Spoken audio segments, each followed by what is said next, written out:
Hello my dear students, আজি আমি আলোচনা কৰিম হেলো এলকেনৰ শ্ৰেণী বিভাজন। অলৰেডি হেলো এলকেনৰ কনসেপ্ট কি বা হেলো এৰিন কি হেতু আমি বুজাই দিছো, তোমালোকে যদি চোৱা নাই চাই লবা। আজি হেলোজেন শ্ৰেণী বিভাজনটো আমি চাম। ইয়াতে দিয়া আছে হেলোজেন পৰমাণু সংখ্যাৰ ভিত্তিত, অৰ্থাৎ হেলোজেন পৰমাণু কিমানটা কাৰ্বনৰ লগত সংযুক্ত হৈ আছে তাৰ ওপৰত ভিত্তি কৰি হেলোজেন পৰমাণুবোৰক আমি এনেকৈ আমি শ্ৰেণী বিভাজন কৰিব পাৰো। যেনেকৈ ইয়াতে দিয়া আছে সোয়া মনো হেলো এলকেন, মনো হেলো অৰ্থাৎ এটা হেলোজেন থাকিব, X এতে হেলোজেন বুজা হৈছে আৰু C2H5 এটো অ্যালকাইল গ্ৰুপ মনো halo alkane. Di halo alkane, ডাই মানে দুটা, অৰ্থাৎ দুটা হেলোজেন থাকিলে তাৰ নাম হৈছে ডাই হেলো এলকেন। তাৰ পিছত ট্ৰাই হেলো এলকেন, অৰ্থাৎ তিনিটা হেলোজেন থাকিলে তাৰ নাম হৈছে ট্ৰাই হেলো এলকেন। ওকে, এটো হৈছে হেলো এলকেনৰ শ্ৰেণী বিভাজন। তাৰ পিছত হেলো ইৰিনৰ ক্ষেত্ৰত মনো হেলো ইৰিন, অৰ্থাৎ এটা হেলোজেন থাকিলে বেঞ্জিন চক্ৰৰ লগত এটা হেলোজেন সংযুক্ত হৈ থাকিলে তাৰ নাম হৈছে মনো হেলো ইৰিন। বেঞ্জিন চক্ৰৰ লগত দুটা হেলোজেন সংলগ্ন হৈ থাকিলে তাৰ নাম ডাই হেলো ইৰিন, আৰু বেঞ্জিন চক্ৰৰ লগত তিনিটা হেলোজেন সংলগ্ন হৈ থাকিলে তাৰ নাম ট্ৰাই হেলো ইৰিন। ওকে, ইয়াতে মনো হেলো ইৰিনত সাপোজ এটা এক্সাম্পল যদি আমি লও C2H5, ওকে, C2H5X এইটো এটা অ্যালকাইল গ্ৰুপ। এই অ্যালকাইল গ্ৰুপৰ লগত এটা হেলোজেন সংযুক্ত হৈ আছে, সেই কাৰণে ইয়াৰ নাম হৈছে মনো হেলো এলকেন। এইটো হৈছে অ্যালকাইল গ্ৰুপ, এইটো হৈছে হেলোজেন। অ্যালকাইল গ্ৰুপৰ এক্সাম্পলবোৰ কি আছিল, যেনেকুৱা মিথাইল, এইটো হৈছে ইথাইল, প্ৰপাইল, বিউটাইল, এইবিলাক হৈছে অ্যালকাইল গ্ৰুপ। ওকে, এইটো মনো হেলো এলকেন।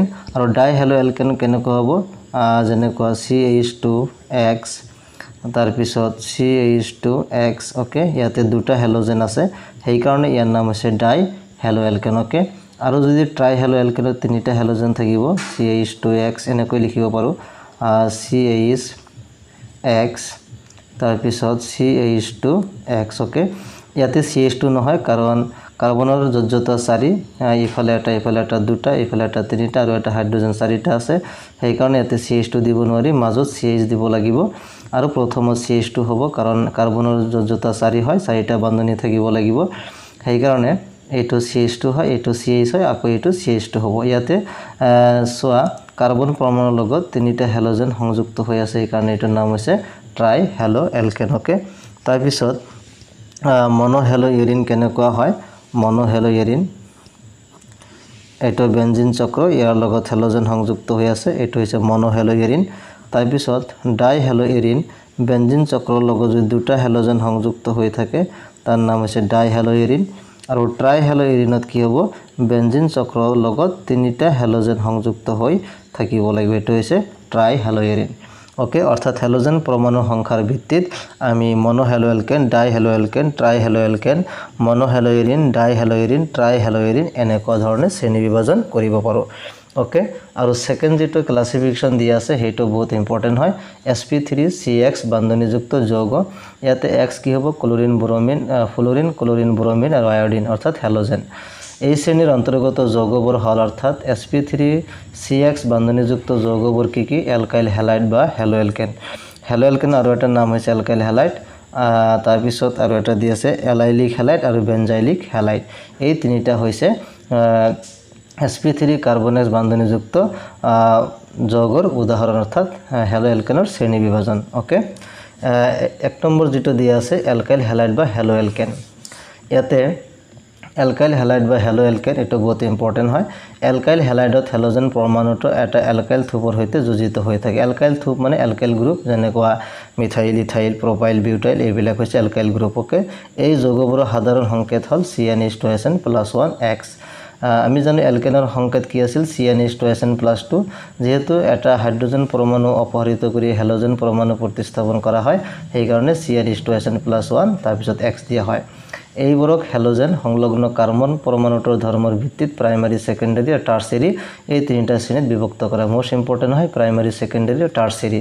প্ৰাইমাৰী অ্যালকাইল হ্যালাইড কোনটো, সেকেন্ডাৰী অ্যালকাইল হ্যালাইড কোনটো আৰু টাৰ্চিয়াৰী অ্যালকাইল হ্যালাইড কোনটো, সেইটো আমি ভালকৈ বুজি পাব লাগিব। সোয়া ইয়াতে যদি আমি এটা এক্সাম্পল লওঁ, কাৰ্বন CX বান্ধনী সহকাৰে দেখুৱাই দি আছো।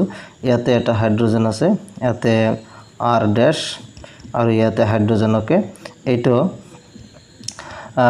এইটো হেলোজেন আৰু হেলোজেন সংলগ্ন কাৰ্বন পৰমাণু।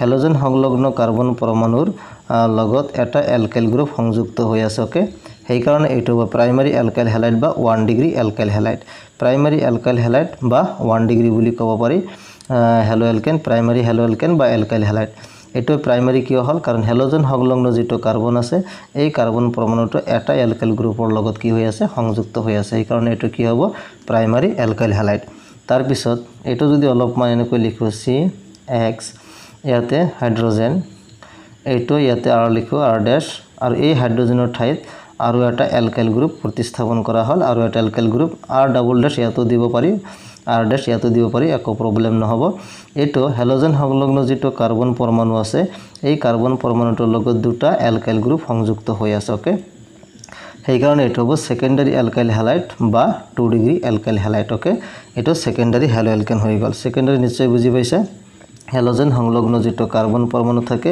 সেই কাৰ্বন পৰমাণুটো যদি দুটা এলকাইল গ্ৰুপৰ লগত সংযুক্ত হৈ থাকে তাক কি বুলি কোৱা হয় 2 ডিগ্ৰী এলকাইল হ্যালাইড বা সেকেন্ডাৰী এলকাইল হ্যালাইড ওকে কাৰণ ইয়াতে এলকাইল গ্ৰুপত কি থাকে আকৌ কাৰ্বন থাকে অৰ্থাৎ এই কাৰ্বনটো দুটা কাৰ্বনৰ লগত সংযুক্ত হৈ থাকিব লাগিব এলকাইল গ্ৰুপত যেনেকুৱা মিথাইল গ্ৰুপ লব পাৰা এইটো হৈছে এটা এলকাইল গ্ৰুপ এই এলকাইল গ্ৰুপটো ইয়াতে কাৰ্বন আছে এই কাৰ্বনটো এই কাৰ্বনৰ লগত সংযুক্ত হৈ থাকিব ইয়াতে এলকাইল হ'ব গ্ৰুপ অৰ্থাৎ মিথাইল হ'ব পাৰে বা ইথাইল হ'ব পাৰে গতিকে ইয়াতে কাৰ্বন থাকিব দুটা কাৰ্বনৰ লগত সংযুক্ত হৈ আছে ওকে আৰু এটা যদি एग्जांपल লও সি ইয়াতে x থাকিব এটো আৰ ডাবল ড্যাশ আছিল আৰ ডাবল ড্যাশে লিখিলো অৰ্থাৎ এলকাইল গ্ৰুপ ইয়াতে আৰ ড্যাশ লিখিলো ইয়াতে আৰু এটা হাইড্ৰোজেন আছে এই হাইড্ৰোজেনৰ ঠাইত আৰু এটা এলকাইল গ্ৰুপ প্ৰতিস্থাপন কৰা হল ট্ৰিপল ড্যাশ এটো হ'ব 3 ডিগ্ৰী এলকাইল হ্যালাইড কিয় 3 ডিগ্ৰী এলকাইল হ্যালাইড হল এই কাৰ্বন পৰমাণুটোৰ লগত হ্যালোজেন সংলগ্ন কাৰ্বন পৰমাণুটোৰ লগত তিনিটা এলকাইল গ্ৰুপ সংযুক্ত হৈ আছে অৰ্থাৎ তিনিটা কাৰ্বন পৰমাণুৰ লগত সংযুক্ত হৈ আছে ওকে এলকাইল গ্ৰুপত কি থাকে কাৰ্বন থাকে আৰু সেই কাৰ্বনৰ লগত হ্যালোজেন সংলগ্ন কাৰ্বন পৰমাণুটো কি লিংক হৈ থাকে সেই কাৰণে এটো হ'ব 3 ডিগ্ৰী এলকাইল হ্যালাইড বা টারসিয়ারি এলকাইল হ্যালাইড ওকে যদি আমি ইয়াতে एग्जांपल লও সাপোজ কার্বন ইয়াতে ক্লোরিন লিখিলো ইয়াতে হাইড্ৰোজেন লিখিলো ইয়াতে এটা alkyl group CH3 okay CH3 লিখা হল এইবাৰ এই CH3 এই কাৰ্বনৰ লগত এই কাৰ্বন সংযুক্ত হৈ আছে তেনেহলে এইটো কি হ'ব প্ৰাইমাৰী এলকাইল হ্যালাইড ওকে আৰু সেকেন্ডাৰী এলকাইল হ্যালাইড সি ইয়াতে ক্লোৰিন লও ব্ৰোমিন লব পাৰা ইয়াতে হাইড্ৰোজেনৰ ঠাইত সাপোজ C2H5 এটা ইথাইল গ্ৰুপ লোৱা হল আৰু ইয়াতে CH3 লোৱা হল ওকে CH3 আৰু এটা হাইড্ৰোজেন ওকে এইটো হৈছে 2 ডিগ্ৰী এলকাইল হ্যালাইড কাৰণ এই কাৰ্বন পৰমাণুটো দুটা কাৰ্বন পৰমাণুৰ লগত সংযুক্ত হৈ আছে বা এলকাইল গ্ৰুপৰ লগত সংযুক্ত হৈ আছে তাৰ পিছত আৰু এটা যদি एग्जांपल লও Cl ইয়াতে C2H5 এইটো হৈছে ইথাইল গ্ৰুপ আৰু এইটো হৈছে CH3 মিথাইল গ্ৰুপ আৰু এটা যদি লও সেম লব পাৰো বা ইয়াতে যদি R ট্রিপল ড্যাশ লিখিছো বেলেগ R dash R double dash R triple dash অৰ্থাৎ এলকাইল গ্ৰুপবোৰ বেলেগ লোৱা হৈছে অৰ্থাৎ C3H7 ওকে ইয়াৰ নাম কি প্ৰোপাইল গ্ৰুপ ওকে সো এটো হৈছে মিথাইল গ্ৰুপ এটো ইথাইল গ্ৰুপ এটো প্ৰোপাইল গ্ৰুপ এই সকলোবোৰ কি এলকাইল গ্ৰুপ হয় এটো 3 ডিগ্ৰী এলকাইল হ্যালাইড হ'ব কাৰণ ইয়াতে তিনিটা কাৰ্বন পৰমাণু সংযুক্ত হৈ আছে হ্যালোজেন সংলগ্ন কাৰ্বনৰ লগত ওকে গতিকে এনেকৈ আমি প্ৰাইমাৰী সেকেন্ডাৰী টাৰসিয়াৰি এলকাইল হ্যালাইড শ্ৰেণী বিভাজন কৰিব পাৰো বহুত ইম্পৰ্টেন্ট এইটো কনসেপ্ট কিন্তু বহুত দৰকাৰ হ'ব এইবোৰ হৈছে alkyl halide okay so alkyl হ্যালাইডক আমি বা হ্যালো এলকেনক RX ৰে বুজোৱা হয় ইয়াক প্ৰাইমাৰী সেকেন্ডাৰী টাৰসিয়াৰি ৰূপত শ্ৰেণী বিভাজন কৰিব পাৰো ওকে এতিয়া বি নম্বৰ যেটো টাইপ আছে sp3cx ইয়াতে আছিল এটা sp3cx এটো মই বুজাই দি আছো sp3cx মানে হল এই কাৰ্বন পৰমাণুটো সংকৰিত অৱস্থা sp3 হ'ব লাগিব sp3 কাৰ্বন তাৰ পিছত এটা x আছে সেই কাৰণে sp3c অৰ্থাৎ sp3c মানে এই কাৰ্বন পৰমাণুটো sp3 সংকৰিত কাৰ্বন কাৰণ sp3 কেনেকৈ মনত ৰাখো ইয়াৰ চাৰিফালে এক বন্ধনী আছে ওকে এটো চাৰিফালে এক বন্ধনী ডাবল বন্ধনী থাকিলে sp2 হয় আৰু ট্ৰিপল বন্ড থাকিলে sp হয় আৰু সিঙ্গেল বন্ড থাকিলে sp3 হয় ওকে গতিকে ইয়াতে সিঙ্গেল বন্ধনী আছে sp3 এটো sp3 সকলোবোৰ কি হ'ব sp3 ওকে এইবাৰ নাম্বার বি যেটো দিয়া আছে এলাইলিক হ্যালাইড ওকে এটো দিয়া আছে এলাইলিক হ্যালাইড এই যৌগত দ্বিবন্ধনীৰে যুক্ত দুটা কাৰ্বন পৰমাণুৰ এটাৰ হৈতে পৃথকভাৱে যোজিত হৈ থকা কাৰ্বন পৰমাণুত হ্যালোজেন পৰমাণু যোজিত হৈ থাকে এনেদৰে হ্যালোজেন যুক্ত হৈ থকা কাৰ্বনক এলাইল কাৰ্বন বোলে ওকে অৰ্থাৎ অ্যালাইল কাৰ্বন বলে। আৰ অ্যালাইল কাৰ্বন এনেদৰে হেলোজেন যুক্ত হৈ থকা কাৰ্বনক এলাইল কাৰ্বন বলে। ইয়াতে এই যৌগত দ্বিবান্ধনীৰে যুক্ত দুটা কাৰ্বন পৰমাণু, এইটো দ্বিবান্ধনীৰে যুক্ত দুটা কাৰ্বন পৰমাণু এটাৰ সৈতে প্ৰত্যক্ষভাৱে যোজিত হৈ থকা এই কাৰ্বন পৰমাণুটো হেলোজেন পৰমাণুৰ সৈতে যোজিত হৈ থাকে। এনেদৰে হেলোজেন যুক্ত হৈ থকা কাৰ্বনক কি এলাইল, এইটো হৈছে আমাৰ এলাইল কাৰ্বন। ওকে, সো এলাইলিক হেলাইট এইটো কেনেকুৱা হয় দেখুৱাই দি আছোঁ। সাপোজ এইটো ডাবল বন্ড দিয়া হৈছে, ডাবল বন্ড দ্বিবান্ধনী যুক্ত হ'ব লাগিব। এইটো এনেকুৱা দিছে CH2X বান্ধনী দেখুৱাই দিব পাৰোঁ X। ওকে, এইটো হেলোজেন সংযুক্ত এইটো কাৰ্বন। ওকে, আৰু এই কাৰ্বনটো হৈছে sp3 সংকৰিত কাৰ্বন হয়, কাৰণ ইয়াৰ চাৰিওফালে এক বান্ধনী আছে। কিন্তু এই কাৰ্বনটো sp2 হয়, কাৰণ ইয়াতে দ্বিবান্ধনী আছে। এইটো কাৰ্বন দ্বিবান্ধনী হ'ব লাগিব। কাৰ্বন দ্বিবান্ধনীৰ লগত যিটো কাৰ্বন সংযুক্ত হৈ থাকিব সেই কাৰ্বনৰ লগত হেলোজেন সংযুক্ত হৈ থাকে, ইয়াৰ নাম হৈছে এলাইলিক হেলাইট। ওকে, ইয়াতে ক্লোৰিন যদি লিখা হয় এলাইলিক ক্লোৰাইড, ব্ৰমিন থাকিলে এলাইলিক ব্ৰমাইড, তাৰপিছত আয়োডিন থাকিলে এলাইলিক আয়োডাইড। ওকে, বা এনেকৈ ক'ব পাৰা হেলোজেন সংযুক্ত কাৰ্বন পৰমাণুটো কাৰ্বন দ্বিবান্ধনীযুক্ত কাৰ্বন পৰমাণু এটাৰ সৈতে যোজিত হৈ থাকে, তাক এলাইলিক হেলাইট বোলে। কেনেকৈ ক'বা, হেলোজেন সংযুক্ত কাৰ্বন পৰমাণুটো দ্বিবান্ধনীযুক্ত কাৰ্বন পৰমাণুৰ সৈতে যদি যোজিত হৈ থাকে তেনেহ'লে তাক এলাইলিক হেলাইট বুলি কোৱা হয়। আৰু এই হেলোজেন সংযুক্ত যিটো কাৰ্বন পৰমাণু এইটো হৈছে এলাইল কাৰ্বন। ওকে, ইয়াৰ নামটো হৈছে এলাইল কাৰ্বন, এইটো তোমালোকে মনত ৰাখিবা। এলাইল কাৰ্বন মানে হৈছে যিটো কাৰ্বনৰ লগত হেলোজেন সংযুক্ত হৈ থাকে, সেইটো হৈছে এলাইল কাৰ্বন। আকৌ এই এলাইল কাৰ্বনটো দ্বিবান্ধনীযুক্ত কাৰ্বনৰ লগত সংযুক্ত হৈ থাকিব লাগিব। ওকে, অৰ্থাৎ এই এলাইল কাৰ্বনৰ লগত হেলোজেন এটা যুক্ত হৈ থাকিব আৰু একফালে কি হ'ব, দ্বিবান্ধনীযুক্ত কাৰ্বনৰ লগত যুক্ত হৈ থাকিব লাগিব, তেতিয়া তাৰ নাম হৈছে এলাইলিক হেলাইট। ওকে, যদি এইটো আমি যদি এনেকৈ লিখোঁ, suppose CH2 double bond CH2, ইয়াতে দুটা হাইড্ৰোজেন, ইয়াতে দুটা হাইড্ৰোজেন আছে, CH2 তাৰপিছত এনেকৈ লিখাই পূৰ্ণ শৃংখল হিচাপেও লিখিব পাৰোঁ।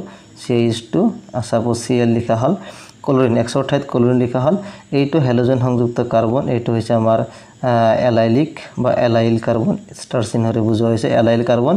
আৰু এই এলাইল কাৰ্বনটো দ্বিবান্ধনীযুক্ত কাৰ্বনৰ লগত কি হৈ আছে, সংযুক্ত হৈ আছে, গতিকে এইটো হৈছে এটা এলাইলিক হেলাইট। ওকে, এনেকৈও আমি দিব পাৰোঁ এলাইলিক হেলাইটটো, ইয়াতে ব্ৰমিন দিলে এলাইলিক ব্ৰমাইড হ'ব। ওকে, আকৌ যদি আমি বেঞ্জিন চক্ৰৰ নিচিনা এনেকৈ দিওঁ, সাইক্লিক বা চক্ৰীয় যদি দিওঁ এনেকুৱা, ইয়াতে ডাবল বন্ড, এইটো বেঞ্জিন নহয় কাৰণ এইফালে ডাবল বন্ড দিয়া নাই, এইটো সাইক্লিক কম্পাউণ্ড হয়, চক্ৰীয় যৌগ, ইয়াৰ লগত হেলোজেন। ওকে, হেলোজেন সংযুক্ত কাৰ্বন, এইটো হেলোজেন সংযুক্ত কাৰ্বনটো দ্বিবান্ধনীযুক্ত কাৰ্বনৰ লগত কি হৈছে, সংযুক্ত হৈ আছে। এইটো দ্বিবান্ধনীযুক্ত কাৰ্বন, তাৰ লগত হেলোজেন, অৰ্থাৎ এনেকুৱাই জাষ্ট এইটো সাইক্লিক। ওকে, এই ক্ষেত্ৰত এইটো হ'ব আমাৰ এলাইল কাৰ্বন। ওকে, এলাইল কাৰ্বনটো এই দ্বিবান্ধনীযুক্ত কাৰ্বনৰ লগত যুক্ত হৈ আছে। ওকে, ইয়াতে এলাইলিক ক্লোৰাইড, এলাইলিক ব্ৰমাইড এইবোৰ হ'ব পাৰে, Xৰ ঠাইত ক্লোৰিন ব্ৰমিন দিব পাৰি। ওকে, গতিকে এইটো হৈছে আমাৰ এলাইলিক হেলাইট।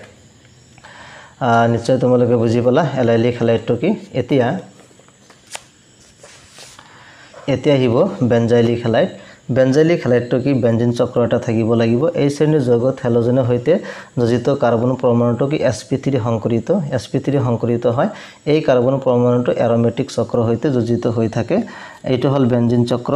বেঞ্জিন চক্ৰৰ লগত CH2X, ইয়াতে ডাইৰেক্ট দ্বিবান্ধনীযুক্ত কাৰ্বনৰ লগত ডাইৰেক্ট হেলোজেন সংযুক্ত হৈ থাকে, তাৰ নাম বেঞ্জাইলিক হেলাইট। আৰু এলাইলিক হেলাইটৰ পাৰ্থক্য কি, ইয়াতে আৰু এটা কাৰ্বন থাকিব লাগিব, অৰ্থাৎ ইয়াতে ডাইৰেক্ট দ্বিবান্ধনীৰ লগত কাৰ্বন যুক্ত হৈ আছে, তাৰ লগত হেলোজেন, এইটো হৈছে আমাৰ বেঞ্জাইলিক হেলাইট।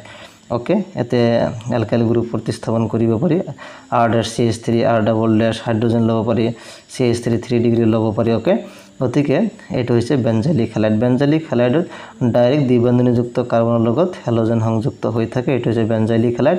আৰু এলাইলিক হেলাইটত কি থাকিব, এলাইলিক হেলাইটত ইয়াত আৰু এটা কাৰ্বন থাকিব, তাৰপিছতে দ্বিবান্ধনী থাকিব। ওকে, এইটো হৈছে আমাৰ sp3 কাৰ্বন CX বান্ধনীযুক্ত যৌগৰ টাইপছ বা শ্ৰেণী বিভাজন।